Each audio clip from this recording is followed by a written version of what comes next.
The autumn wind moving through Oak Ridge, Pennsylvania, always carried the faint, metallic memory of the old steel mills. It was a town built on hard work, a place where people understood the value of quiet endurance. The leaves of the great oak trees lining Elm Street had turned a deep, bruised crimson, falling slowly to the cracked sidewalks below. At the end of the street stood the Oak Ridge Heritage Center, a weathered brick building that had seen better days. The paint around the window frames was peeling, and the front steps were worn down in the center from decades of heavy, tired boots. Inside, the air was warm, smelling of dark roast coffee and old paper. Ilara Sterling stood by the window, a steaming ceramic mug between her hands. She was 38 years old, dressed in a faded gray wool sweater and simple denim jeans. Her dark hair was pulled back into a loose, unpretentious knot. To the casual observer, there was nothing remarkable about her. She was the manager of the center, a mother, a woman who blended perfectly into the background of this quiet town. But if one looked closely at her hands, they might notice the knuckles. They were slightly thicker than normal, carrying pale, jagged lines of scar tissue that faded into her pale skin. If one looked into her eyes, they would see a stillness that did not belong to a simple suburban life.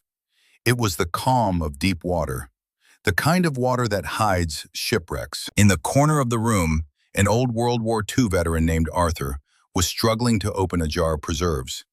Ilara crossed the room without making a sound. Her steps were perfectly measured, her weight shifting effortlessly from heel to toe. She placed a gentle hand over Arthur's trembling fingers. "Let me help with that, Arthur," she said. Her voice was soft, carrying a rhythmic cadence that immediately soothed the old man. She took the jar, applied a sudden, focused torque with her wrist, and the lid popped open with a sharp crack. She smiled, placing it back on his table. "You have strong hands for a girl," Arthur chuckled, adjusting his spectacles. "Just a lucky grip," Ilara replied, tucking a stray lock of hair behind her ear. The front door chimed, cutting through the low murmur of the room. Calliope pushed through the heavy wooden door, her backpack slung over one shoulder. She was 16, inheriting her mother's dark hair, but carrying a nervous energy that Ilara had long ago purged from her own bones. Callie kept her head down, her shoulders hunched, as if trying to make herself as small as possible. Ilara's eyes instantly scanned her daughter. It was an involuntary reaction, a diagnostic sweep honed from a past life. She noted the slight limp in Callie's left leg. She saw the reddened mark on the girl's forearm, hastily covered by a pulled-down sleeve. Ilara felt a cold, familiar spark ignite deep in her chest. She suppressed it instantly. She walked over to her daughter, her face a mask of gentle concern. "Rough day?" Ilara asked, keeping her tone light. Callie dropped her backpack onto a chair with a heavy sigh. "Just the usual.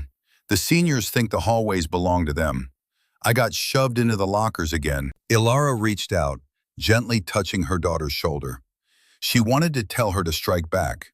She wanted to teach her how to plant her feet, how to use an attacker's momentum against them, how to break the joint that pushed her. But she had made a promise 13 years ago. A promise made over fresh earth in a polished wooden casket. No more fighting, no more violence. "I want to learn how to defend myself, Mom," Callie said, looking up. Her eyes were bright with unshed tears and fierce, youthful frustration. "I don't want to be a victim anymore. There's a martial arts academy downtown, the Thorn Academy. A lot of kids from school go there. Please, let me just take a trial class." Ilara looked at her daughter. She saw the desperation. She knew that denying her would only build a different kind of weakness. Shielding a fire entirely only starves it of oxygen. "All right," Ilara said quietly. "Get your coat. We'll go look." The Thorn Martial Arts Academy was a jarring contrast to the quiet dignity of the senior center. Located in a newly renovated commercial strip, the building was fronted by floor-to-ceiling glass and glowing neon signs. Inside, the walls were painted an aggressive black and red.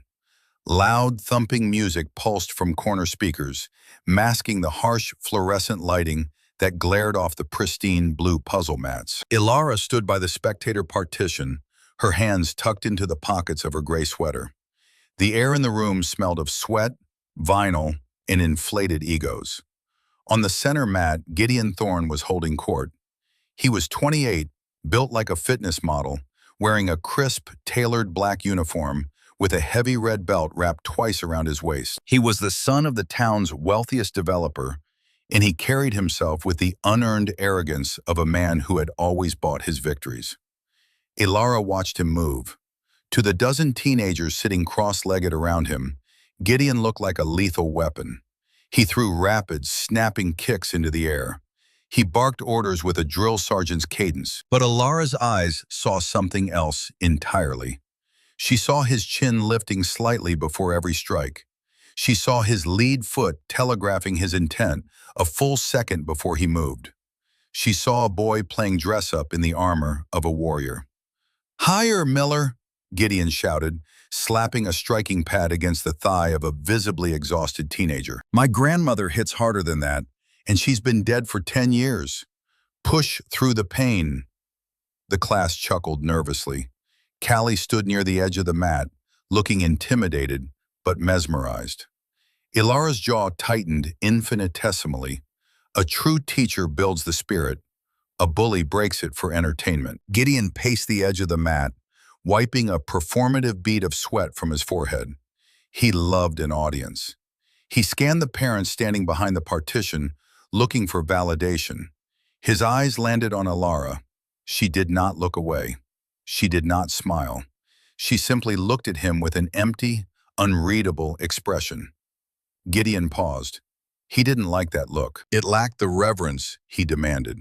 He smirked, deciding to make an example of her to entertain his students. "All right, listen up," Gideon announced, his voice echoing in the cavernous room. "Martial arts isn't just about what you do in the dojo. It's about real-world application. It's about being prepared for the unexpected. Because out there on the street, your attacker isn't going to bow to you." He walked toward the partition, stopping directly in front of Ilara. "For example," Gideon said, pointing a finger at her, "let's take this lady right here, a regular, everyday citizen. Ma'am, you mind stepping onto the mat for a second?" The room went completely silent. Callie turned pale, her eyes darting between her mother and the instructor. "Mom, no," Callie whispered. Ilara did not move. "I am just here to observe, Mr. Thorne," she said. Her voice was polite, flat, and devoid of emotion. "Oh, come on," Gideon prodded, playing to the teenagers who were beginning to snicker. "Don't be shy. I'm not going to hurt you. I just want to demonstrate how easily an untrained person reacts to a sudden threat. It's educational. Unless the suburban life has made you completely paralyzed with fear." A few of the parents shifted uncomfortably. This was crossing a line. But Gideon was the son of Silas Thorne. No one in Oak Ridge challenged a Thorne. Ilara looked at Gideon. She saw the absolute certainty in his eyes. He believed he was the apex predator in the room. He believed the world operated exactly as he dictated. Then she looked at Callie. Her daughter was shrinking back, embarrassed, terrified that her mother was being humiliated. Ilara took a slow, deep breath. The air filled her lungs, expanding her ribs. When she exhaled, the tired, invisible mother in the gray sweater vanished. She did not change her expression. She did not raise her voice. But something fundamental shifted in the space around her. The temperature in the room seemed to drop. "All right," Ilara said quietly. She stepped through the opening in the partition. She walked onto the blue mat. In the back row of the spectator area, an old man in a tweed jacket sat up straight. His name was Thaddeus. He had spent 40 years covering professional combat sports before retiring to Oak Ridge for the quiet life. His eyes, clouded with age, suddenly sharpened. Thaddeus watched Ilara walk. Most people walk by falling forward and catching themselves with their feet. It is a clumsy, noisy process. Ilara did not walk like that. Her head did not bob. Her shoulders remained perfectly level. She slid across the mat like a shadow moving over a wall. Her center of gravity was frighteningly low, yet her posture was completely relaxed. Thaddeus felt a sudden chill crawl up his spine. He had only seen someone move like that once, over a decade ago, under the blinding stadium lights of an underground arena in Chicago. Ilara stopped 3 feet in front of Gideon. She let her arms hang loosely at her sides. She did not adopt a fighting stance. She simply stood there. "Okay, great," Gideon said, grinning confidently. He turned to his students. "Now watch her body language. Shoulders slouched, flat-footed, complete lack of spatial awareness. If I were a mugger, she wouldn't even have time to scream." He turned back to Ilara. "I'm going to throw a slow, controlled hook toward your shoulder. I want you to try and block it. Just react naturally." "Whenever you are ready," Ilara said softly. Gideon didn't throw a slow hook. He wanted a reaction. He wanted her to flinch, to cower, to give his students a good laugh. He stepped in hard, twisting his hips, and snapped a heavy, open-handed strike aimed right at her collarbone. It was fast. It was meant to intimidate. It hit nothing but empty air. Ilara did not jump back. She did not raise her hands to block. In the fraction of a second before Gideon's shoulder moved, she simply pivoted on the ball of her right foot. Her upper body slipped 3 inches to the outside. The strike whistled past her ear, rustling her dark hair. Gideon stumbled forward, his momentum carrying him past her. His eyes widened in shock. It was a fluke. She had just gotten lucky. He spun around, his ego bruised, his temper flaring. The smirk was gone. "Okay, let's try that again. Don't move away this time." He didn't wait for her nod. He launched a rapid 1-2 combination, followed by a sweeping leg kick. To the untrained teenagers, it looked like a blur of violence. To Thaddeus in the back row, it looked like a child trying to punch water. Ilara swayed. Her movements were incredibly small, horrifyingly efficient. She slipped the jab by tilting her chin. She rolled her shoulder to let the cross glance harmlessly away. As the sweeping kick came toward her legs, she took one precise, measured half-step forward, stepping entirely inside the arc of his power. She was suddenly standing inches from his chest. Gideon froze. He was completely extended, totally off balance, and his opponent was standing in his dead zone. Ilara did not strike him. She did not clench her fists. She simply placed her open palm flat against the center of his chest. It was a touch softer than a whisper. At the exact same moment, she hooked her left heel behind his supporting ankle. She exhaled, a sharp, quiet breath from her stomach, and shifted her weight a fraction of an inch forward. Gideon's feet flew out from under him. The laws of physics seemed to betray him all at once. He hit the mat flat on his back with a sound like a cracking whip. The impact knocked the wind completely out of his lungs. The heavy, thumping music from the speakers suddenly felt deafening in the absolute silence of the room. No one spoke. No one breathed. The teenagers stared with wide, unblinking eyes. Callie covered her mouth with both hands. Gideon lay on his back, gasping for air, staring up at the harsh, fluorescent ceiling lights in total bewilderment. He didn't understand what had happened. There had been no impact, no violence. The floor had simply risen up and struck him. Ilara looked down at him. There was no triumph in her eyes, no gloating. She looked at him with the same gentle patience she used when helping Arthur open his jar of preserves. She extended her hand down to him. "The ground does not bow either, Mr. Thorne," she said quietly. Gideon slapped her hand away, his face turning a deep, humiliated crimson.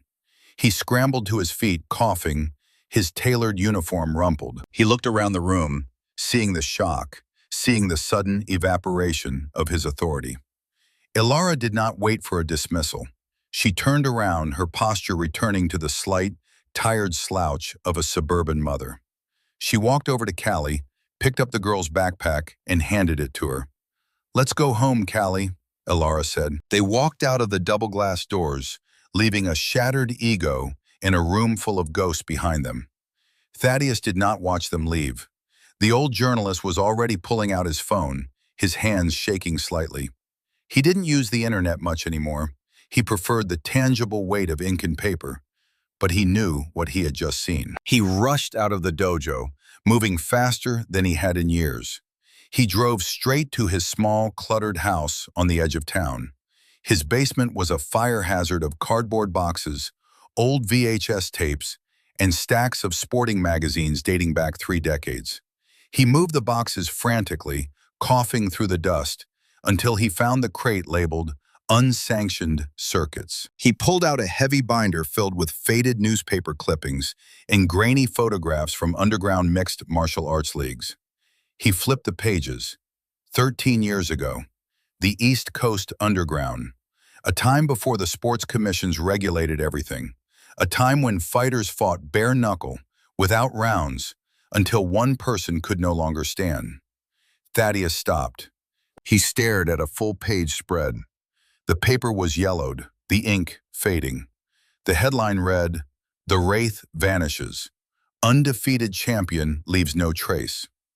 Below the headline was a photograph. It was black and white, taken through the links of a chain-link cage. The fighter in the picture was young, maybe 25.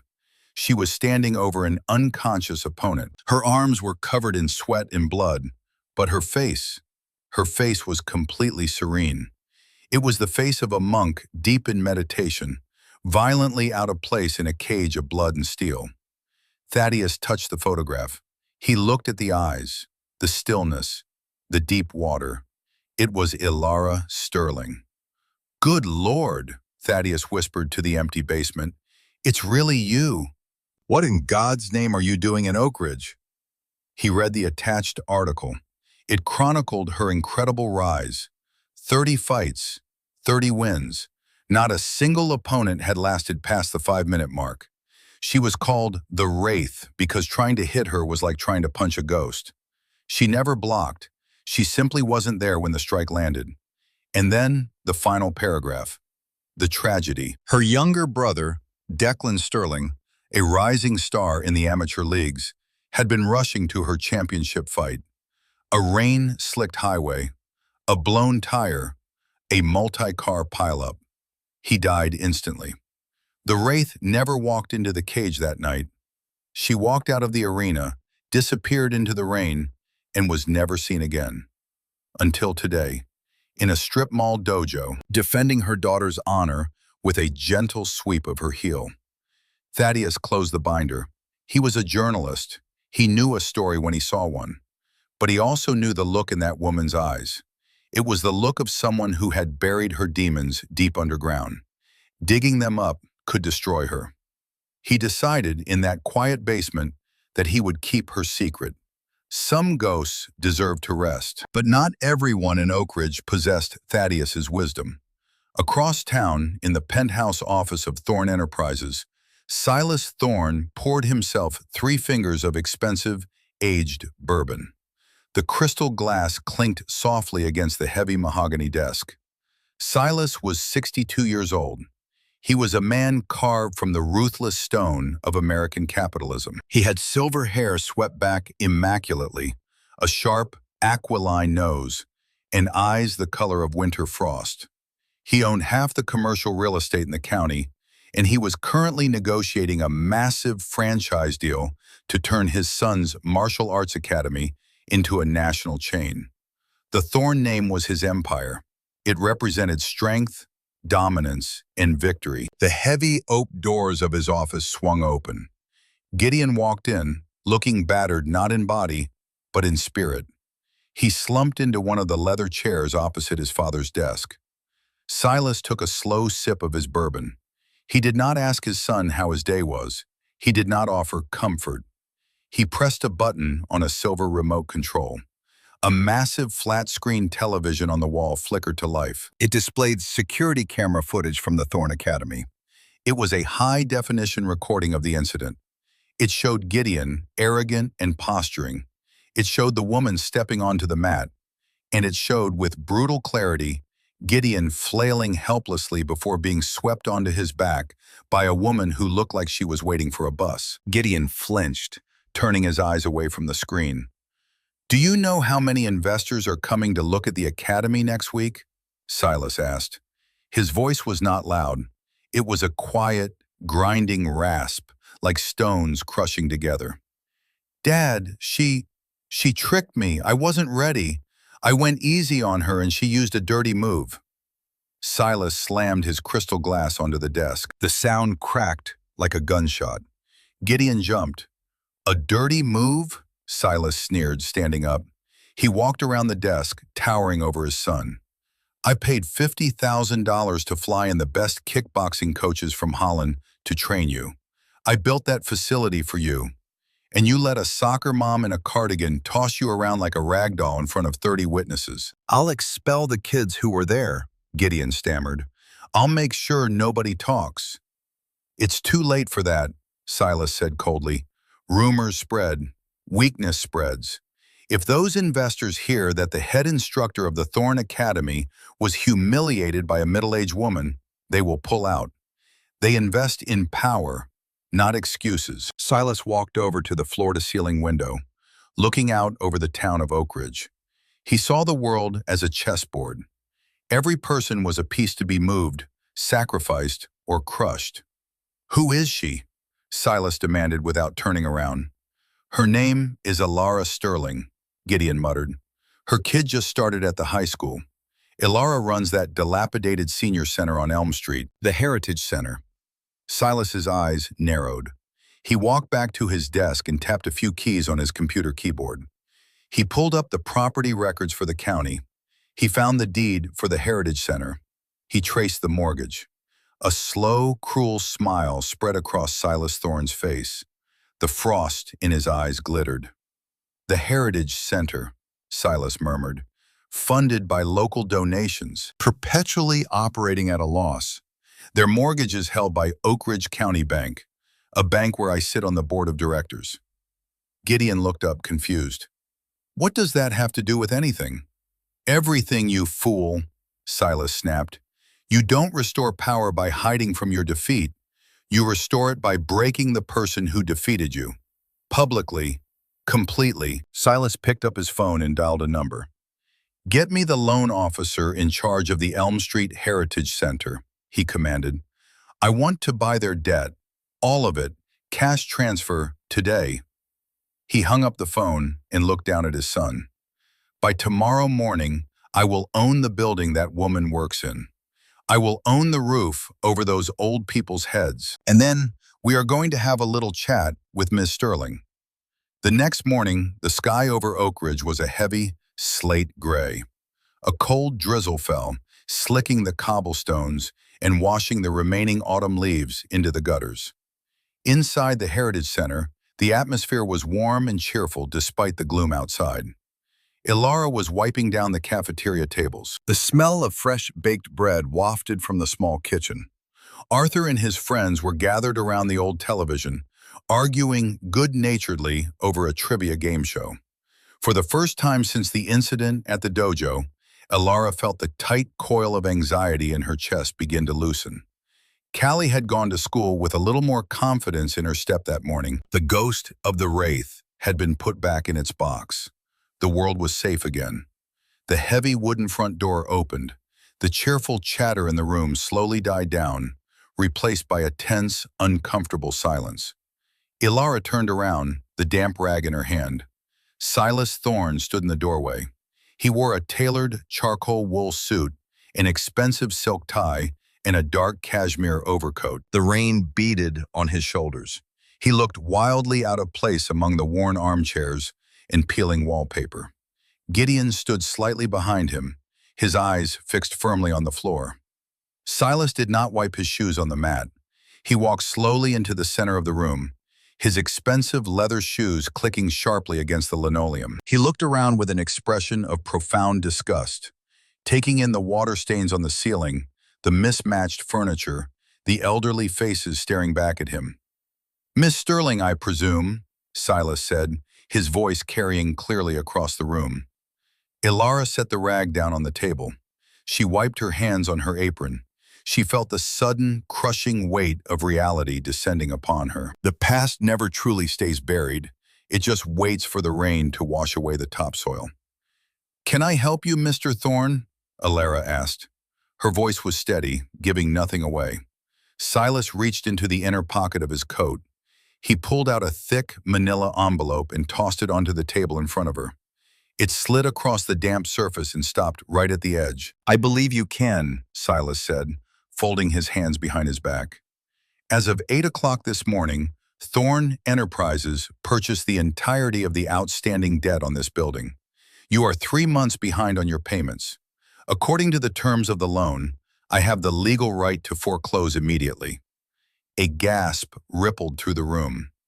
Arthur dropped his cane. Martha, knitting in the corner, covered her mouth with a trembling hand. This building was their sanctuary. For some of them, it was the only place they had left in the world. Alara stared at the envelope. She didn't need to open it. She knew the power men like Silas wielded. They did not make empty threats. They dealt in absolutes. She slowly raised her eyes to meet his. The stillness in her gaze deepened. "What do you want?" Alara asked quietly. Silas smiled. It was a terrible, predatory expression. "Straight to the point. I appreciate that. My son tells me you embarrassed him yesterday. He claims you used an illegal sweep during a friendly demonstration. Frankly, I don't care about the details. What I care about is the perception." Silas stepped closer, invading her personal space. Alara did not flinch. She did not lean back. "I am launching a national franchise next month," Silas continued, lowering his voice so only she could hear. "The Thorne Academy must be seen as invincible. I cannot have rumors circulating that my head instructor was bested by a maid. So, here is the arrangement." He tapped the envelope with one manicured finger. "Next Saturday night, the Thorne Academy is hosting its annual exhibition gala. The mayor will be there. Investors will be there. The local press will be there. You are going to sign a waiver. You are going to step into the ring with my son for a sanctioned 3-round exhibition match." Silas leaned in, the smell of his expensive cologne nauseatingly strong. "And you are going to lose, Miss Sterling. You are going to let him dominate you. You will make him look like a hero. You will apologize publicly for your cheap trick yesterday. If you do this, I will forgive the debt on this building. I will sign the deed over to the county." Silas stood back up, adjusting his cuffs. "If you refuse," he said, his voice returning to its loud, commanding volume, "I will foreclose on this property on Monday morning. I will have the sheriffs down here to padlock the doors. I will bulldoze this pathetic monument to old age and pave it over for a parking lot. And these people," he gestured vaguely toward the terrified seniors, "can find somewhere else to die." The silence in the room was absolute. The only sound was the ticking of the old grandfather clock against the far wall. Gideon finally looked up, a smug, vindicated smirk returning to his face. He believed he had won. He believed money and leverage could buy anything. Alara looked at Silas. She looked at his expensive suit, his cruel eyes. Then she looked past him. She looked at Arthur, his hands shaking as he gripped his knees. She looked at Martha, tears welling in her tired eyes. She looked at the peeling walls of the only safe haven she had been able to build since her brother's death. She had sworn an oath to the dead. She had promised Declan that she would never fight again. Violence had taken him from her. She had buried the Wraith because the Wraith had cost her everything. But looking at the fragile lives depending on her, Alara realized a painful, undeniable truth. Pacifism is a luxury paid for by the safety of the world. When wolves come to the door, remaining a sheep is not a moral high ground. It is an invitation to slaughter. Protecting the innocent sometimes requires waking the monster you locked in the basement. Alara did not yell. She did not threaten. She reached out and picked up the manila envelope. "Next Saturday," Alara said softly. Silas's smile widened. "Excellent. I will have my lawyers draft the contract. Remember, Miss Sterling, 3 rounds. Make it look convincing before you fall." Silas turned on his heel and strode out of the building, Gideon following closely like an obedient shadow. The heavy wooden door slammed shut behind them, rattling the frosted glass. The rain continued to fall outside, drumming against the roof. Elara stood alone in the center of the room, clutching the envelope. Her hands were no longer the gentle hands that opened jam jars. Her knuckles tightened, the old scar tissue pulling taut against the bone. Deep within her, under 13 years of silence, grief, and suburban dust, the embers of a cold blue fire began to breathe. The Wraith was waking up, and Silas Thorne had no idea what he had just invited into the light. The rain over Oak Ridge did not stop for 3 days. It fell with the heavy, rhythmic persistence of a ticking clock, washing the remaining color from the autumn leaves and turning the sky into a bruised canopy of gray. Elara Sterling stood at the edge of the town cemetery, the collar of her dark wool coat turned up against the damp wind. Water dripped from the brim of her black umbrella, falling silently onto the manicured grass. She was looking at a headstone of gray granite. It was not a grand monument. It was simple, solid, and enduring. The name carved into the stone read, Declan Sterling. There were no elaborate epitaphs, only the dates of his birth and his premature death 13 years ago. Elara reached out, her fingers brushing the cold, wet stone. She traced the letters of his name. The memory of that night was a phantom limb, an ache that flared up when the weather turned cold. She remembered the blinding glare of police sirens cutting through the torrential rain. She remembered the smell of burning rubber and shattered safety glass. She remembered standing in the morgue, looking at the bruised, motionless face of the only person who had ever truly understood the storm inside her. Declan had been on his way to see her fight. He had been driving too fast on a slick highway, eager to watch his sister claim the undisputed underground championship. The Wraith had been a creation of their shared ambition. They had trained together in freezing garages, wrapping their hands with cheap athletic tape, dreaming of fighting their way out of obscurity. But the ambition had become a hungry ghost. It had demanded a blood sacrifice. "I promised you," Elara whispered to the cold stone. Her voice was barely audible over the wind. "I stood right here, and I promised you I would never clench my fists in anger again. I promised I would bury the Wraith with you." She closed her eyes. The face of Silas Thorne drifted into her mind.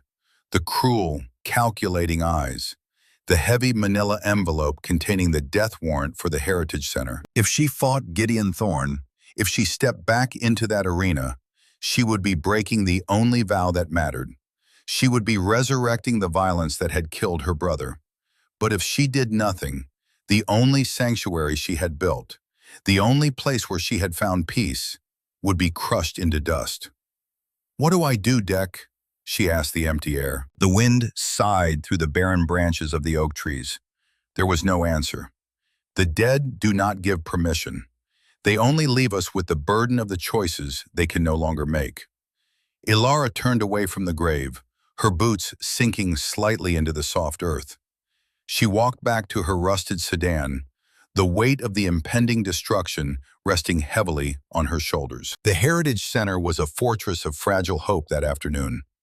Word of Silas Thorne's ultimatum had spread through the elderly community with the speed of a wildfire. Fear had initially paralyzed them, but it had quickly been replaced by a stubborn, quiet defiance. These were the men and women who had built Oak Ridge. They had survived factory closures, harsh winters, and the slow, inevitable erosion of time. They were not going to be evicted by a man in a cashmere coat without a struggle. When Elara walked through the front doors, the main hall was bustling with an energy she had not seen in years. Long folding tables had been set up along the peeling wallpaper. Martha, her hands knotted with arthritis, was arranging hundreds of homemade cookies and pies on plastic platters. Arthur, wearing his faded military garrison cap, was organizing a silent auction of donated trinkets, old war medals, and hand-carved wooden pipes. A large glass jar sat at the center of the main table. A piece of cardboard was taped to it bearing the words, Save our home. The jar was half full of crumpled dollar bills, quarters, and copper pennies. Ilara stopped in the doorway, her heart contracting painfully. She looked at the jar. She knew the exact figure Silas Thorne had paid to acquire their debt. It was a number with 5 zeros. The pennies in the jar were a profound testament to their spirit, but mathematically, they were trying to empty the ocean with a teaspoon. Arthur limped over to her, leaning heavily on his wooden cane. He offered her a warm, wrinkled smile. "We are holding the line, Ilara," the old veteran said, his voice raspy but firm. "Mrs. Higgins called her nephew down at the radio station. They're going to run a free advertisement for our bake sale all weekend. We've got the whole town mobilizing." Ilara looked at the proud glint in Arthur's eyes. She did not have the heart to tell him the truth. She did not have the cruelty to explain that men like Silas Thorne did not care about bake sales or community spirit. They cared about leverage. "Thank you, Arthur," Ilara said softly, placing her hand over his. "It looks wonderful. You all have done so much." "This place gave us a reason to wake up in the morning," Martha called out from behind a stack of apple pies. "We won't let some rich developer pave over our memories. We fight back." The word hung in the air. Fight. Ilara walked into her small, cramped office at the back of the building and closed the door. She sat heavily in her creaking chair and buried her face in her hands. She was a master of combat. She understood the geometry of human conflict better than anyone alive. But standing in a cage and trading blows was simple compared to this. How do you fight a bank? How do you punch a foreclosure notice? She pulled open the bottom drawer of her desk. Beneath a stack of faded tax returns and building maintenance logs lay a small, heavy, wooden box. She reached down and pulled it out, setting it on the desk. She opened the latch. Inside, resting on a bed of faded velvet, was a pair of old leather fighting gloves. They were cracked, stained dark with dried sweat and old blood. They smelled of canvas and adrenaline. Ilara stared at the gloves for a long time. The Wraith was a weapon. But weapons destroy. They do not build. They do not pay mortgages. Silas Thorne wanted a spectacle. He wanted to humiliate her to restore his son's pride.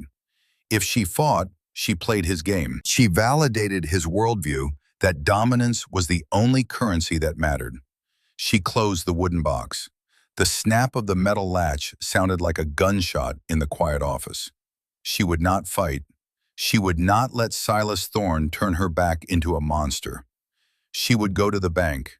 She would beg the town council. She would find another way, a peaceful way, even if it meant swallowing every ounce of her pride.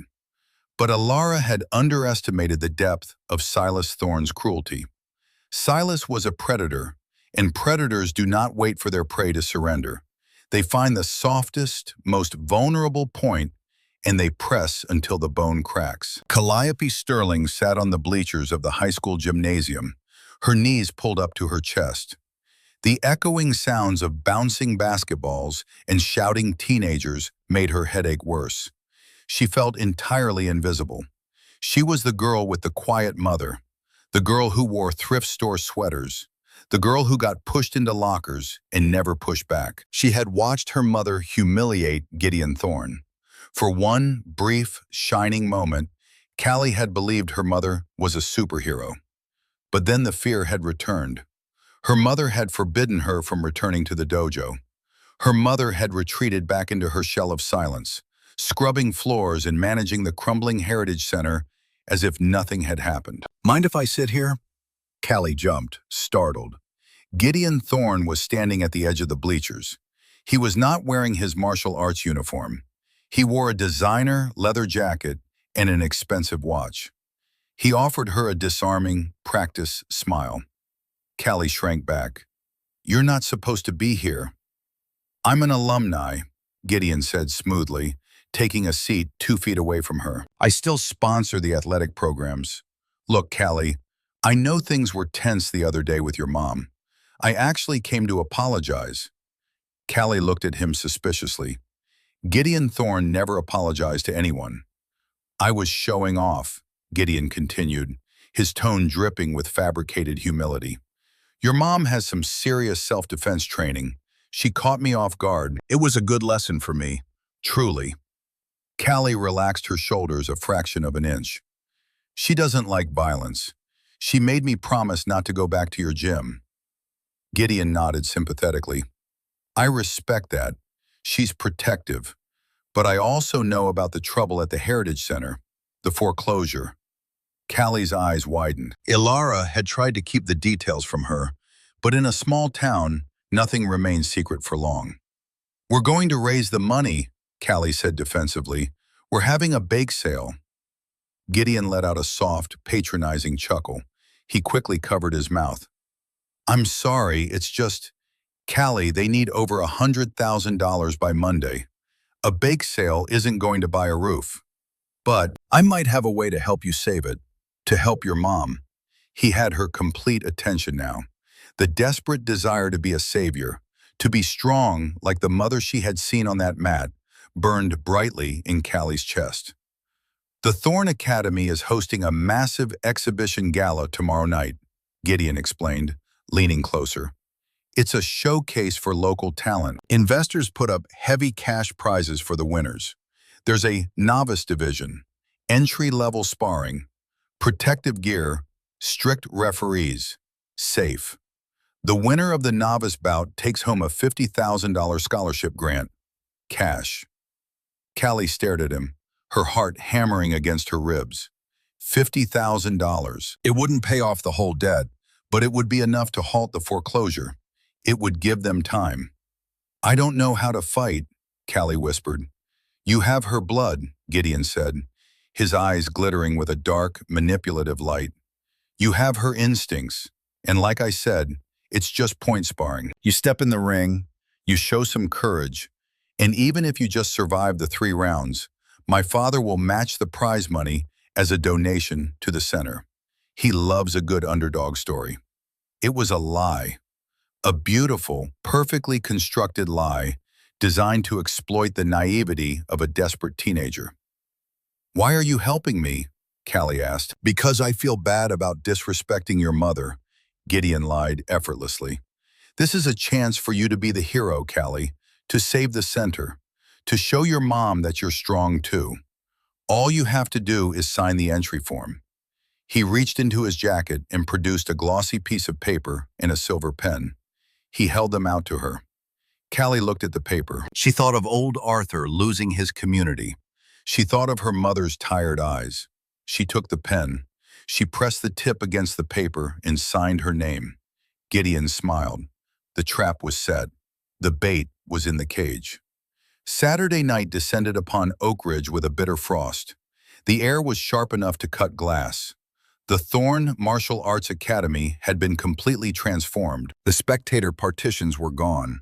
In the center of the massive room sat a professional, elevated combat ring enclosed by heavy black ropes. Professional lighting rigs hung from the ceiling, casting a blinding white glare over the canvas. The room was packed. Men in tailored suits and women in evening gowns stood shoulder to shoulder with local fight enthusiasts. Waiters carrying trays of champagne navigated through the loud, rowdy crowd. Heavy, thumping bass vibrated through the floorboards. This was not a community sporting event. It was a spectacle of blood and money, an underground gladiator pit wrapped in a veneer of high society charity. Silas Thorne stood on the VIP balcony overlooking the ring, a glass of bourbon in his hand. He looked down at the crowd with the satisfaction of an emperor. Tonight, he would break the myth of the woman who had embarrassed his bloodline. At the Heritage Center, the lights were dim. The bake sale had ended hours ago. The jars of pennies sat on the table, a heartbreaking monument to failure. Ilara was sweeping the floors in the quiet dark, the rhythmic shh, shh of the broom, the only sound in the building. She paused, wiping a bead of sweat from her forehead. She checked the wall clock. It was past 9. Callie had said she was studying at a friend's house, but she should have been home by now. Ilara pulled her phone from her pocket and dialed her daughter's number. It went straight to voicemail. A cold prickle of unease washed over her skin. She dialed again. Nothing. Ilara walked out of the main hall and into the small coat room. Callie's favorite denim jacket was missing. Ilara looked down at the floor. Sticking out from beneath a pile of old scarves was a glossy piece of paper. It must have fallen from Callie's pocket. Ilara picked it up. It was a carbon copy of an entry form. Thorn Academy Invitational Gala. Competitor, Calliope Sterling. Division, unsanctioned, full contact. Ilara's breath caught in her throat. The words blurred before her eyes. Unsanctioned, full contact. They hadn't signed her up for a novice point sparring match. They had signed her up for a blood sport. The broom clattered to the floor. Ilara did not run to her car. Running was chaotic. Running wasted energy. She moved with a terrifying, absolute velocity. She threw her keys into the ignition of the rusted sedan, the engine screaming as she slammed the accelerator to the floor. The tires spun on the wet asphalt before catching, launching the car down the empty streets of Oak Ridge. Inside the Thorn Academy, the announcer's voice boomed over the PA system. Ladies and gentlemen, our next bout is a special exhibition. In the red corner, a brave local challenger stepping into the ring for the very first time. Calliope Sterling. A smattering of confused applause rolled through the wealthy crowd. Callie walked out from the locker room corridor. She was wearing oversized, borrowed boxing gloves and ill-fitting shorts. She was trembling violently. The sheer noise of the crowd, the blinding lights, the smell of sweat and alcohol hit her like a physical wall. She looked terrified, a lamb wandering into an abattoir. She climbed the steel steps and slipped through the black ropes. And in the blue corner, the announcer's voice took on a dark, theatrical edge. Fighting out of Philadelphia, a veteran of the underground circuit, bringing a record of 14 knockouts, Roxy, the Anvil Vargas. The crowd roared. The music shifted to a heavy metal anthem. From the opposite corner, a woman stepped out of the shadows. She was in her late 20s, built like a tank, her arms covered in heavy, tribal tattoos. She had a flat, broken nose and cold, dead eyes. She slammed her gloves together, the heavy leather making a sound like a cracking whip. Callie backed into the turnbuckle, her heart pounding frantically against her ribs. Gideon had lied. This wasn't a novice match. This wasn't point sparring. She looked up at the balcony. Silas Thorne was looking down at her, swirling his bourbon, a faint smile on his lips. He didn't care about the fight. He was looking at his watch. Roxy stepped into the ring and immediately moved to the center, bouncing heavily on her toes. The referee, a man on Silas Thorne's payroll, called them to the center. "Touch gloves. Protect yourselves at all times," the referee muttered, barely looking at Callie. Callie tentatively reached out her heavy gloves. Roxy sneered, swatting Callie's hands away with a violent jerk that nearly threw the teenager off balance. The bell rang. Callie froze. Roxy did not hesitate. The veteran fighter closed the distance in a fraction of a second, her massive shoulders rotating. She threw a devastating left hook aimed directly at Callie's ribcage. The heavy double doors at the back of the arena exploded open. The glass shattered, showering the entranceway in crystalline dust. A collective gasp swept through the crowd, silencing the heavy music. The entire room turned their heads. Ilara Sterling stood in the shattered doorway. The cold night wind rushed into the sweltering arena, whipping her dark hair around her face. She was not wearing her gray sweater. She was wearing a simple, tight black athletic shirt and dark pants. Her forearms were bare, exposing the pale, jagged scars across her knuckles. She did not look like a mother looking for her daughter. She looked like the angel of death. Roxy hesitated, her fist stopping inches from Callie's ribs, distracted by the sudden explosion of glass. Ilara moved. She did not sprint. She glided down the center aisle, her feet making absolutely no sound on the hardwood floor. The wealthy investors and the fight fans parted before her like water before the bow of a battleship.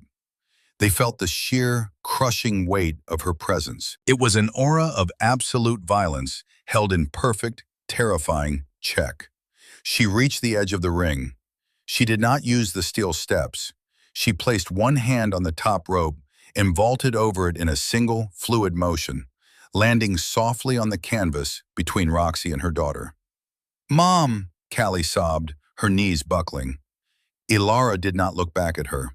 She kept her eyes locked on Roxy. "Get out of the ring, Callie," Ilara commanded. Her voice was barely above a whisper, but it cut through the noise of the crowd with absolute authority. Callie scrambled under the bottom rope, weeping with relief.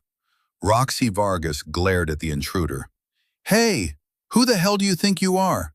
The bell rang." Roxy threw a heavy, looping right cross aimed at Ilara's jaw. She expected the older woman to flinch. Ilara did not flinch. She did not even raise her hands. As the heavy leather glove hurtled toward her face, Ilara simply tilted her head 2 inches to the left.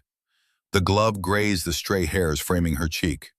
Before Roxy could pull her arm back, Ilara's left hand shot out like a striking viper. She grabbed Roxy's wrist, applied a sudden, vicious torsion to the joint, and stepped past the larger woman.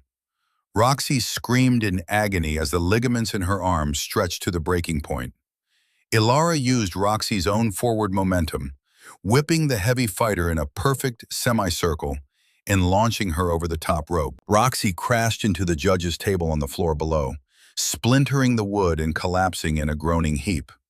The entire arena plunged into a stunned, breathless silence. A woman weighing barely 130 pounds had just discarded a professional heavyweight like a piece of trash, using only one hand. Up on the balcony, Silas Thorne set his bourbon glass down. His smile disappeared. The trap had been sprung. Silas grabbed a microphone connected to the PA system. "Well, well," his voice boomed over the speakers. "What a touching family reunion. Ladies and gentlemen, forgive the interruption. It seems Miss Sterling could not bear to watch her daughter pay the price for her own cowardice." Ilara stood in the center of the ring, the blinding overhead lights casting deep shadows over her eyes. She looked up at Silas. "You want to save your pathetic building?" Silas taunted, leaning over the balcony railing. "You want to save your daughter from the humiliation you caused my family? Then you fight. You fight the main event. Right here, right now." "I am not a fighter anymore, Silas," Ilara said. She did not use a microphone, but her voice carried perfectly in the silent room. "Oh, I think you are," Silas sneered. "In fact, I went through a great deal of trouble to find an opponent worthy of a legend. Someone who knows exactly who the Wraith is. Someone who has been waiting 13 years to look you in the eye." Silas pointed toward the dark tunnel leading to the locker rooms. "Ladies and gentlemen," Silas announced, his voice ringing with cruel triumph. "Allow me to introduce the true main event. Fighting out of the ghosts of the past, Vaughn the Iron Miller." Ilara's breath stopped. The blood drained from her face, leaving her pale as parchment. The stillness that she had maintained, the perfect emotional control, suddenly fractured. The heavy metal music did not resume. Instead, a slow, rhythmic pounding echoed from the tunnel. It was the sound of heavy boots striking concrete. A man stepped into the blinding light of the arena. He was in his early 40s, his body a map of heavy muscle and thick, raised scars. He had a shaved head and a thick, dark beard. He wore no shirt, only black fighting trunks. His hands were wrapped in traditional white athletic tape, but it was his eyes that carried the true horror. They were sunken, dark pits burning with an absolute, unquenchable hatred. It was Vaughn. 13 years ago, Vaughn had been Declan's cornerman. He had been Declan's best friend. He had been the man who pulled Declan's broken body from the burning wreckage on that rain-slicked highway. Vaughn walked slowly toward the ring. The crowd, sensing the sudden, heavy shift in the atmosphere, remained completely silent. This was no longer a sporting event. This was an execution. Vaughn climbed the stairs and stepped through the ropes. He stood across the canvas from Ilara. He did not look at the crowd. He did not look at Silas Thorne. He looked only at the woman who had survived, while his best friend had died. "You ran away," Vaughn said. His voice was a gravelly rasp, thick with 13 years of unbroken grief. "You let him drive in that storm because he couldn't stand the thought of missing your glory. You buried him, and then you ran like a coward." Ilara felt the tears burning the corners of her eyes. The wooden box in her desk drawer, the promise to the dead. The ghost had not just woken up, it had materialized in the ring in front of her. "Vaughn," Ilara whispered, her voice trembling. "I'm sorry. I am so sorry." "Sorry doesn't bring him back," Vaughn spat, raising his taped fists. He did not take a traditional boxing stance. He dropped into a low, brutal Muay Thai guard, his muscles trembling with adrenaline and rage. "You swore an oath not to fight. I swore an oath over his grave to break you if I ever found you. Silas Thorne gave me the chance." The referee, looking nervous, backed into the corner and waved his hand. "Fight." Vaughn exploded forward. He did not fight for points. He did not fight for the crowd. He fought with the desperate, ugly intent to maim. He launched a flying knee aimed directly at Ilara's face. Ilara did not drop into her stance. She did not raise her hands to block. The Wraith, the invincible defensive master, refused to materialize. Instead, Ilara stood completely flat-footed. At the very last possible millisecond, she shifted her weight, allowing Vaughn's knee to graze her shoulder instead of shattering her jaw. The impact was still devastating. The sheer kinetic force threw Ilara backward. She crashed to the canvas, the harsh white lights spinning above her. The crowd gasped. Callie screamed from the floor. Vaughn did not pause. He stood over her, raining down heavy, hammer fist blows. Ilara rolled, twisting her body to protect her vital organs, but she made absolutely no attempt to strike back. She absorbed a glancing blow to her cheekbone. The skin split, and a bright ribbon of crimson blood ran down her face, dripping onto the pristine white canvas. Up on the balcony, Silas Thorne laughed. It was a cold, ugly sound. Ilara pushed herself up to her hands and knees. The metallic taste of blood filled her mouth. The pain radiating from her shoulder was blinding. But beneath the physical agony, the profound emotional realization took hold. She understood now. Silas Thorne thought he was punishing her by forcing her to fight. Vaughn thought he was achieving justice through violence. They both believed that suffering could only be answered with more suffering. Ilara stood up. She wiped the blood from her cheek with the back of her hand. She looked at Vaughn. He was breathing heavily, his chest heaving, waiting for her to raise her hands, waiting for the Wraith to finally engage so he could justify his hatred. Ilara let her arms hang loosely by her sides. She opened her palms, facing them toward Vaughn in a gesture of absolute vulnerability. "Fight me!" Vaughn roared, the veins bulging in his neck. He stepped forward and threw a crushing right hook. Ilara swayed backward. The punch grazed her chin, snapping her head to the side. She stumbled but kept her feet. She looked back at him, her eyes shining with tears, but utterly devoid of anger. "I won't," Ilara said quietly. Vaughn roared again, a sound of pure frustration and agony. He launched a flurry of strikes. A jab to the chest, a hook to the ribs. Ilara moved, utilizing the absolute minimum of her skill to avoid catastrophic injury, but she took the punishment. She let the blows land on her arms, her shoulders, her torso. Each impact echoed in the silent arena like a drumbeat. "Fight back!" Vaughn screamed, tears now streaming down his own face, mixing with his sweat. "You killed him! You killed him with your pride! Hit me!" He threw a massive uppercut. Ilara stepped inside the arc of the punch. She did not strike him. She stepped directly into his chest, wrapping her arms around his massive, trembling shoulders. She buried her bleeding face into his neck, holding him in a desperate, unbreakable embrace. Vaughn froze. His fist hung in the air, He tried to push her away, but her grip was like steel cables. She was not restraining him physically. She was anchoring him with the sheer weight of her grief. "I know," Ilara wept, her tears mixing with the blood on her face, staining Vaughn's shoulder. "I know it's my fault. I have hated myself every single day for 13 years. I carry him with me every time I close my eyes. I am sorry, Vaughn. I am so, so sorry." The arena was dead silent. The wealthy investors, the fight fans, Silas Thorne on his balcony, no one moved. The spectacle of violence had been completely subverted. They were not watching a fight, they were watching a confession. They were witnessing the unbearable weight of a human soul breaking open under the harsh arena lights.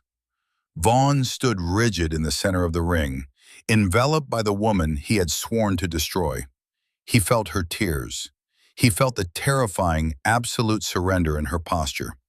The anger that had fueled him for over a decade suddenly ran out of oxygen. He realized with crushing clarity that hurting Ilara would not bring Declan back.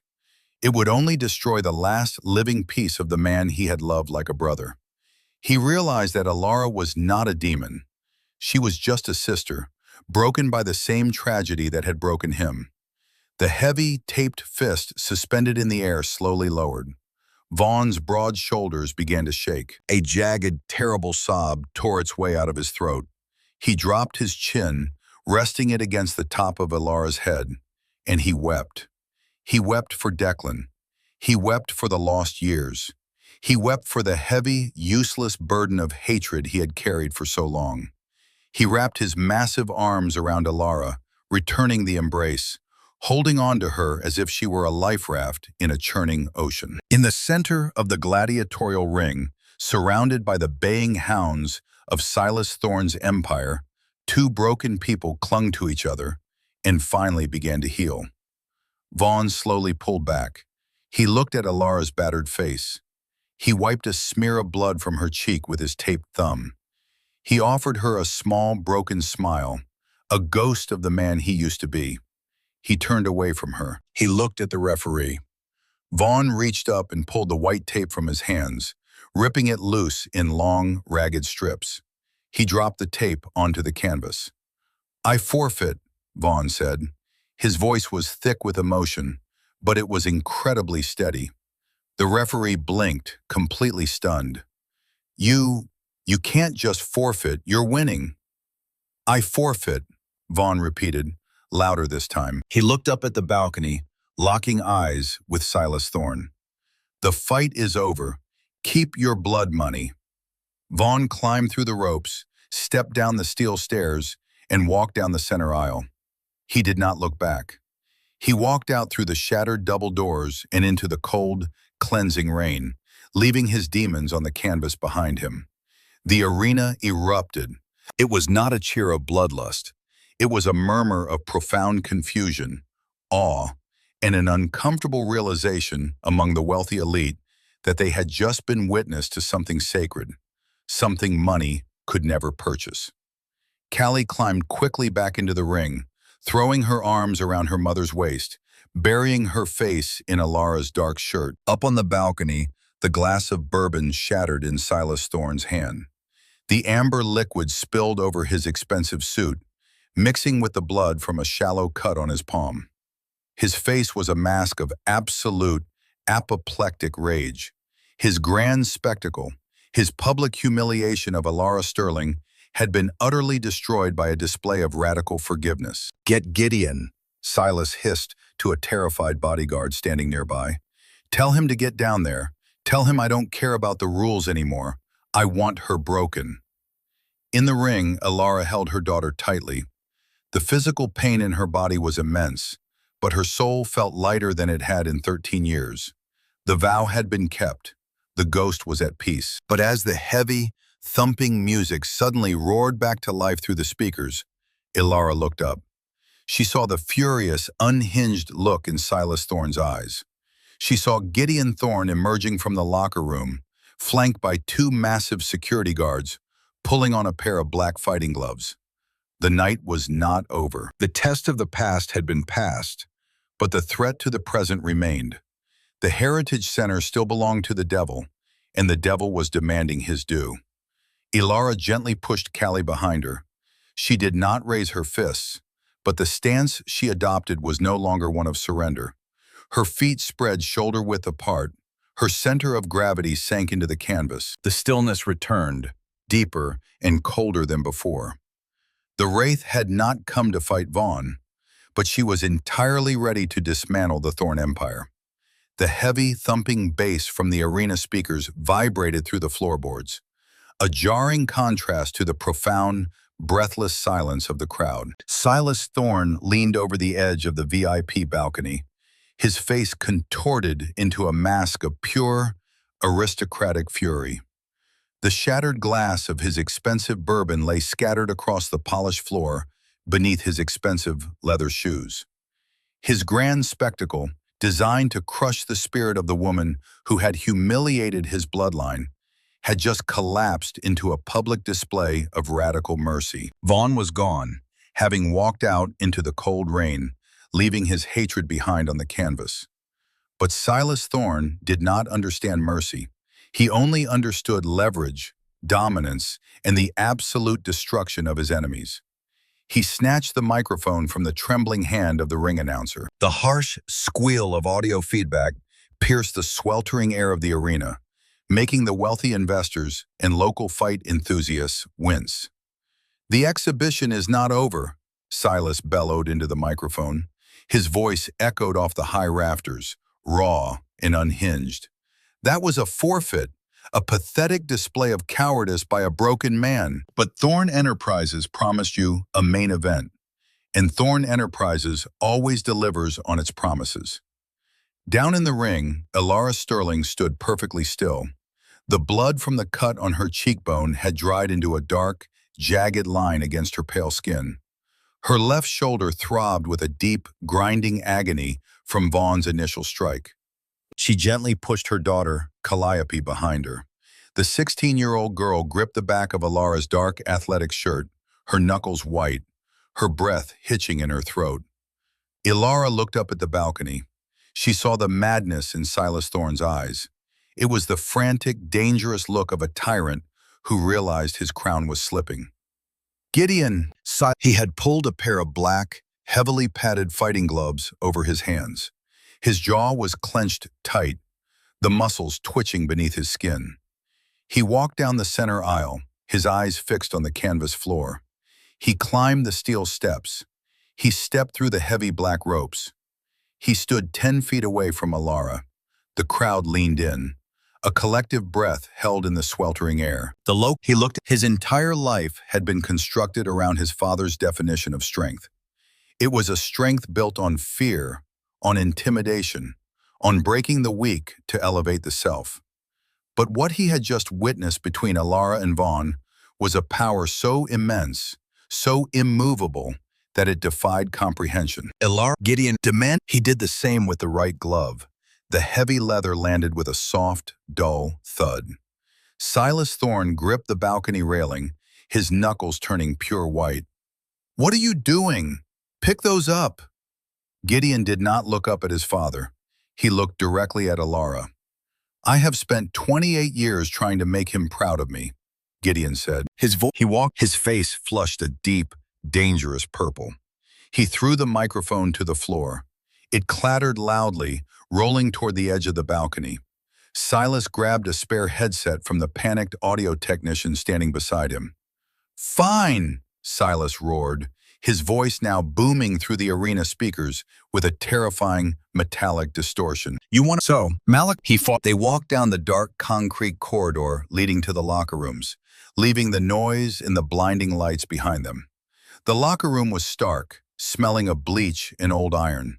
Fluorescent tubes hummed faintly overhead. Ilara sat heavily on a wooden bench. The adrenaline that had sustained her during the confrontation with Vaughn was beginning to recede, leaving behind a cold, biting pain. Her left shoulder was swelling, the skin turning an angry, bruised violet. Callie found a first aid kit in a metal cabinet on the wall. Her hands were shaking violently as she pulled out antiseptic wipes and a roll of white athletic tape. She knelt in front of her mother, tears streaming down her pale cheeks. "Mom, please," Callie sobbed, pressing a cold chemical ice pack against Ilara's swollen shoulder. "We have to leave. We can go to the police. We can sneak out the back door. You can't fight that man. He'll kill you." Ilara reached out with her good hand and gently brushed a tear from Callie's cheek. "I spent 13 years hiding from the violence in the world. I thought I was protecting you, but hiding only taught you to be afraid. I don't care about the Heritage Center," Callie cried out, her voice breaking. "I don't care about the money. I just want my mom." Ilara leaned forward, pressing her forehead against her daughter's. "The Heritage Center is not just a building, sweetheart. It is a—" Ilara took the antiseptic wipe from Callie's trembling hand. She pressed it firmly against the cut on her cheekbone. The alcohol burned like liquid fire, but Ilara did not flinch. Her breathing slowed, falling into a deep, rhythmic cadence. She was sinking back into the mindset she had abandoned a decade ago. She was searching for the cold, hollow center of her focus. He raised, walking. "My father is a meticulous man," Gideon explained, his voice dropping to a harsh whisper. "He doesn't gamble. When he recruits fighters for his underground stable, he pays private scouts to analyze every frame of footage they have. He documents every injury, every habit, every psychological flaw. That notebook contains the scouting report on Malachi Stone." Ilara slowly reached out and took the notebook. She slipped off the elastic band and opened the pages. The handwriting was sharp, clinical, and completely devoid of empathy. It detailed Malachi's bone density, his reach advantage, his brutal knockout statistics. "Page 42, Gideon said. Ilara flipped through the heavy pages. She found the entry. It was a breakdown of Malachi's biomechanics. "Stone is a brawler," Gideon explained, pointing at the diagram on the page. "He operates on pure kinetic fury. He relies on intimidation and sheer mass. But he has no formal foundation. He doesn't understand the geometry of balance. When he gets frustrated, when he wants to end a fight, he throws a sweeping overhand right. It's devastating. It has broken jaws and shattered ribs." Gideon leaned closer, tapping the ink drawing of Malachi's footwork. "But look at his lead foot," Gideon said. "To generate that much torque, he overcommits.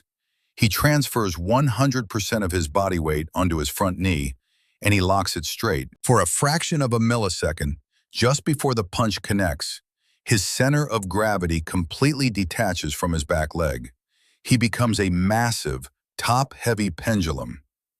Ilara stared at the diagram.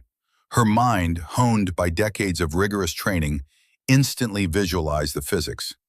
Gideon was right. A man throwing his entire mass forward on a locked knee was generating terrifying momentum, but he was entirely reliant on the target being there to absorb the impact.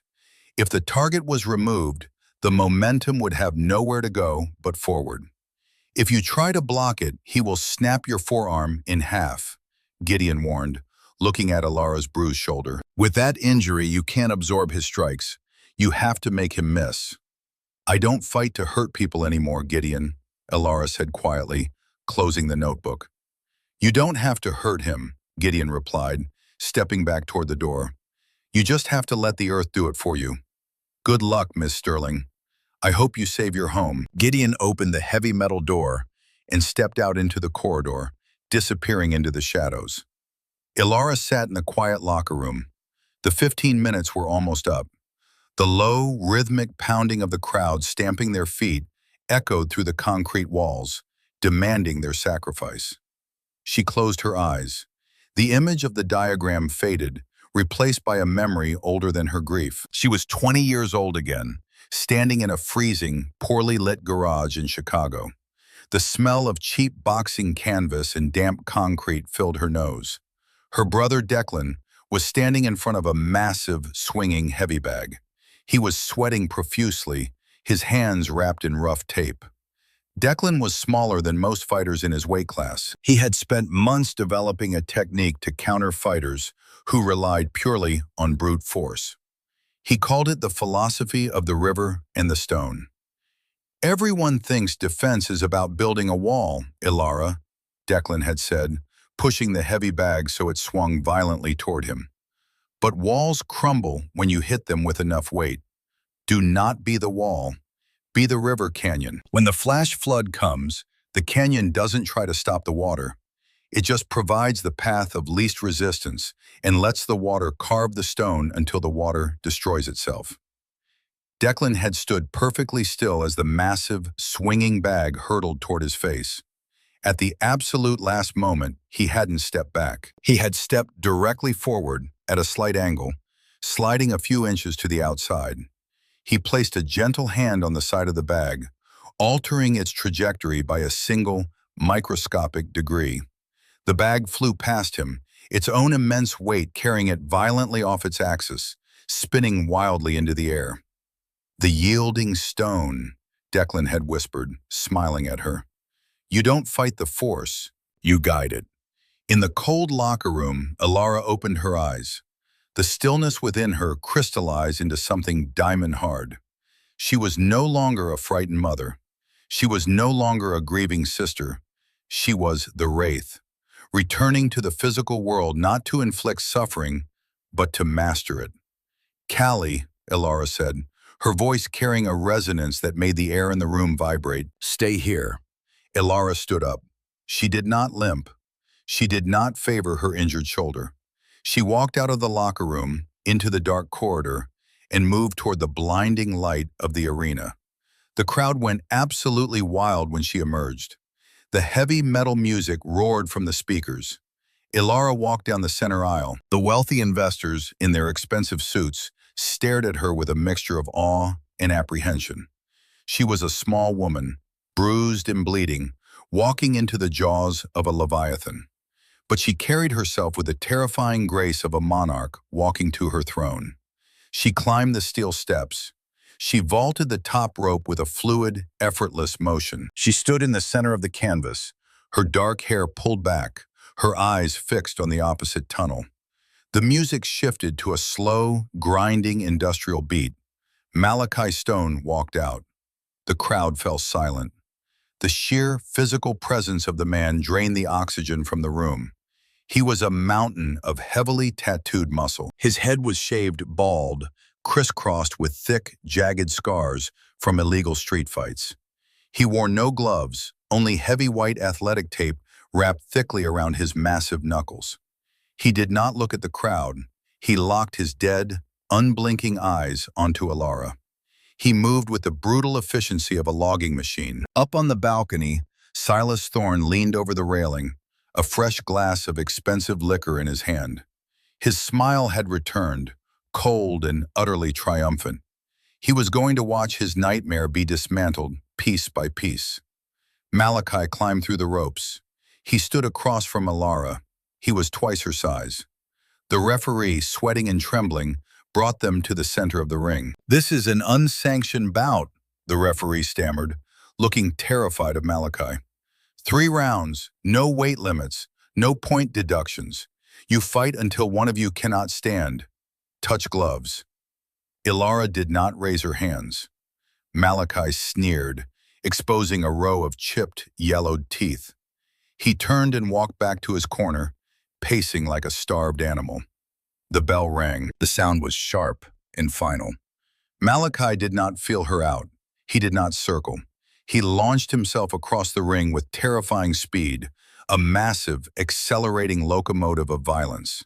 He threw a heavy, straight left jab aimed directly at Ilara's injured cheek. Ilara moved. The Wraith materialized under the harsh arena lights. She slipped the jab with a fraction of an inch to spare. The wind from Malachi's fist fluttered her dark hair. He instantly followed up with a sweeping right hook to the body. Ilara exhaled sharply, compressing her ribcage and pivoting on her back foot. The heavy taped knuckles grazed the fabric of her shirt, missing her organs by millimeters. The crowd gasped. Malachi growled, frustrated by the empty air. He unleashed a furious combination of hooks and uppercuts. To the untrained eye, Ilara appeared to be fleeing for her life.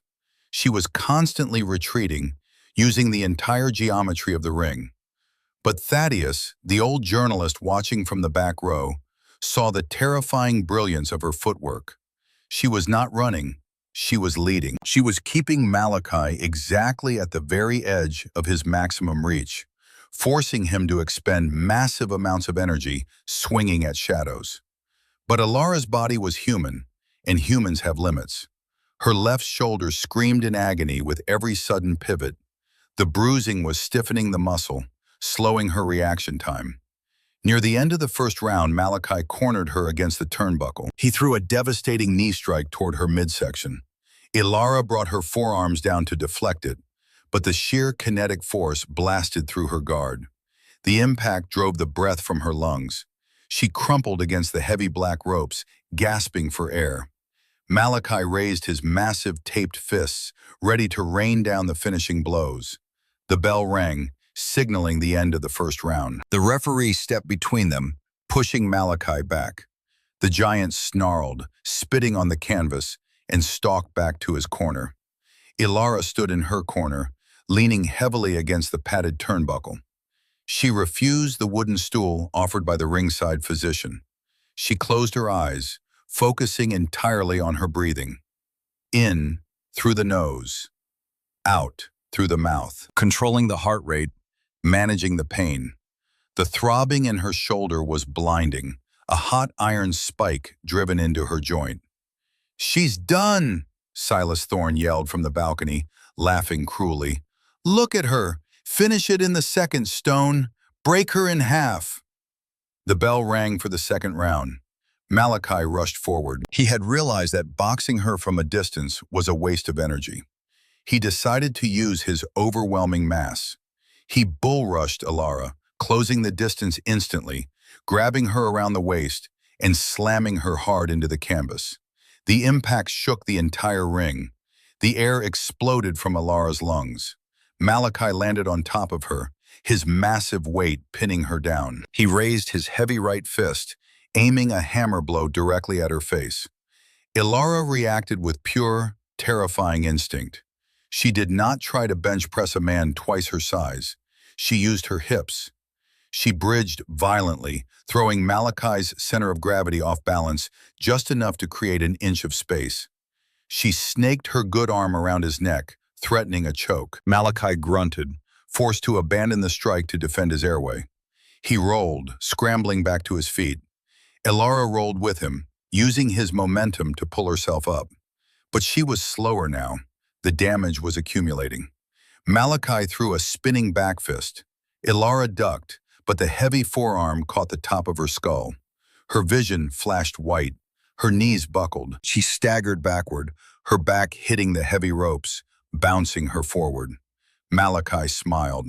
It was a cold, ugly expression of absolute certainty. He saw the weakness. He smelled the blood. He walked slowly toward her, dropping his hands, knowing she had no power left to hurt him. Up on the balcony, Silas Thorne raised his glass of bourbon in a silent toast to his own victory. The Heritage Center was his. The legend of the Wraith was dead. The bell rang to end the second round. Alara barely heard it. The ringing in her ears was deafening. She walked unsteadily to her corner. She tasted copper. Her muscles were failing. The physical reality of a 38-year-old mother fighting a prime, chemically enhanced underground enforcer was crashing down upon her. She looked through the heavy black ropes. She saw Callie standing at the entrance to the locker room corridor, tears streaming down her face, her hands clasped together in desperate prayer. Alara looked past her daughter. In her mind's eye, she saw the peeling wallpaper of the Heritage Center. She saw old Arthur struggling with his jar of preserves. She saw Martha arranging cookies on a plastic tray. She saw the faces of the people who had built Oak Ridge, the people who had nowhere else to go. She saw Declan smiling in the freezing garage, explaining the philosophy of the water and the stone. Alara took a deep, shuddering breath. The physical pain faded into the background, eclipsed by a profound, radiant clarity. She was not fighting for survival. She was fighting for their home. And the home does not fall. The bell rang for the final round. The crowd was completely silent. The wealthy investors were standing on their feet. The heavy bass music had been cut. The only sound in the massive arena was the heavy, rhythmic breathing of Malachi Stone as he walked out from his corner. Ilara walked to the center of the ring. She did not raise her hands. She stood perfectly upright, her shoulders relaxed, her injured arm hanging loosely by her side. She looked incredibly small, incredibly fragile, and utterly terrifying in her absolute stillness. Malachi frowned. He didn't understand her posture. It insulted him. It defied the natural order of predator and prey. With a roar of pure, unfiltered rage, Malachi launched himself across the canvas. He abandoned all technique. He abandoned all caution. He wanted to end her existence. He closed the distance in two massive strides. He planted his left foot heavily onto the canvas. Ilara saw the biomechanical chain reaction happening in slow motion. The notebook Gideon had given her flashed in her mind. Malachi drew his massive right arm back. He shifted every single ounce of his 260 pounds onto his front knee. The joint locked straight. He became a towering, top-heavy monument of kinetic energy, entirely dependent on crushing the target in front of him to maintain his balance. He threw the sweeping, devastating overhand right. It possessed enough force to shatter concrete. It screamed through the air, aimed directly at Ilara's temple. "Now!" Silas Thorne screamed from the balcony. Time seemed to stop. Ilara did not block. She did not retreat.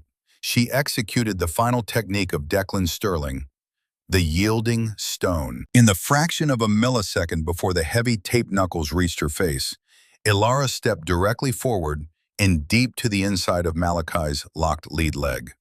It was a movement of terrifying precision, stepping into the absolute center of the violence.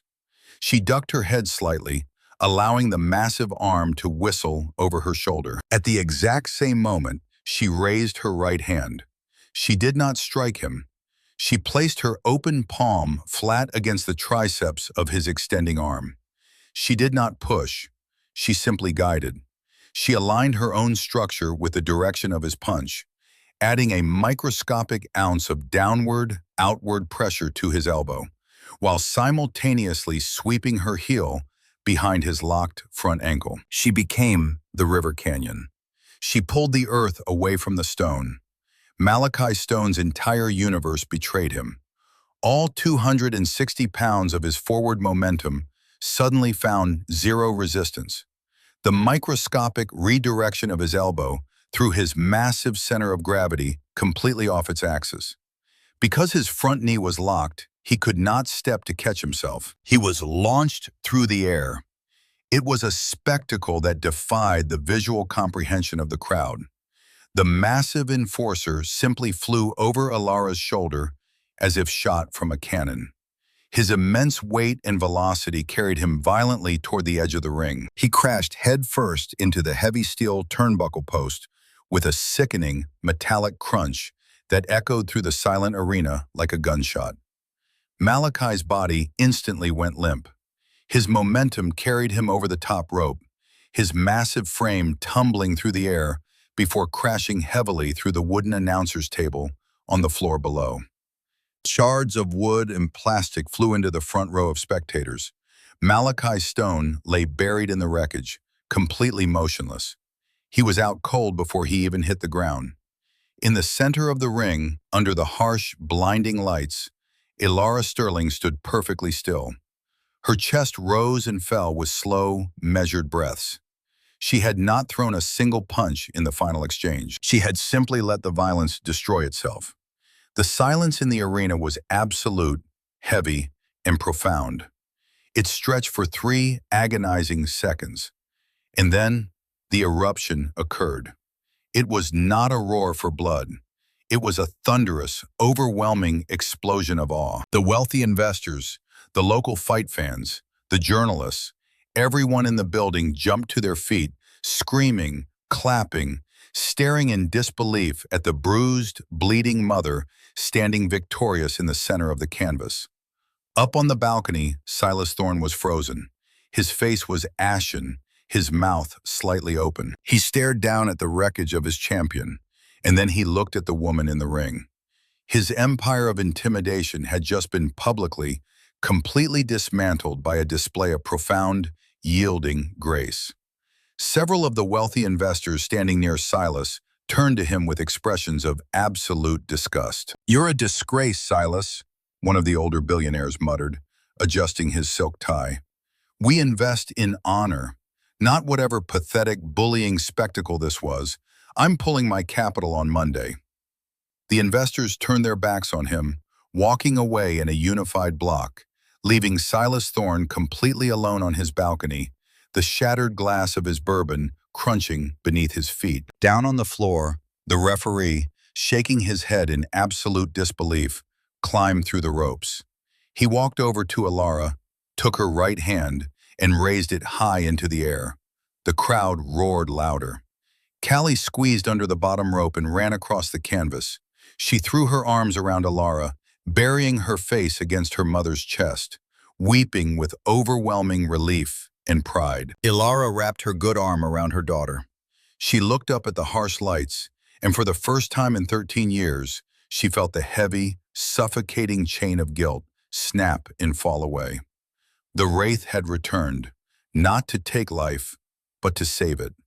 An official from the Thorne Academy, looking pale and nervous, hurried into the ring carrying a massive, oversized novelty check. It was made out to the Oak Ridge Heritage Center for the sum of $100,000.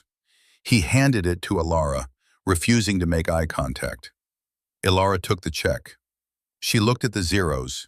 It was a piece of cardboard, but it represented the salvation of dozens of lives. It represented home. The following Monday morning in Oak Ridge brought a bright, crisp autumn sunrise. The cold rain had finally passed, leaving the town washed clean. The front doors of the Oak Ridge Heritage Center were propped wide open, letting the fresh air circulate through the main hall. Inside, the atmosphere was a jubilant, chaotic celebration. The foreclosure notice had been torn down from the bulletin board. Martha was serving massive slices of victorious apple pie to a long line of cheering seniors.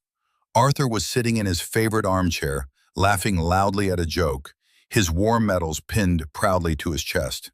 Ilara stood near the front window, holding a steaming mug of dark roast coffee. A small white bandage covered the cut on her cheekbone. Her arm was in a sling, resting comfortably against her chest. She watched the sunlight hit the peeling wallpaper, feeling a profound sense of peace. The heavy wooden door chimed softly. Ilara turned. Gideon Thorne walked into the building. He was wearing a simple gray sweatshirt and faded jeans. He looked nervous, holding a small paper bag from the local bakery. The chatter in the room quieted slightly as the seniors recognized him, but there was no fear in their eyes anymore. Gideon walked slowly over to Ilara. He offered her a hesitant, respectful smile. "I heard the bank process the check this morning," Gideon said quietly. "The deed is officially in the town's name. It's protected in a trust. My father can never touch it again." "I heard your father lost his franchise investors," Ilara replied softly. "He lost everything," Gideon nodded. "His reputation, his backers. He's selling the academy to pay off his debts. But honestly, I think it's the best thing that could have happened. To both of us." Gideon looked around the room. He looked at the elderly faces, the worn furniture, the overwhelming sense of community that money could never replicate. "I don't have a job anymore, Miss Sterling," Gideon said, rubbing the back of his neck awkwardly. "And I have a lot of things I need to unlearn. But I was wondering, I know a lot about biomechanics, about movement. Do you think maybe the folks here would be interested in some slow balance drills, gentle movement arts, just to keep the joints healthy? I do it for free, of course, if you'll have me." Ilara looked at the young man. She saw the genuine humility in his eyes. She saw a stone that had finally allowed the river to shape it.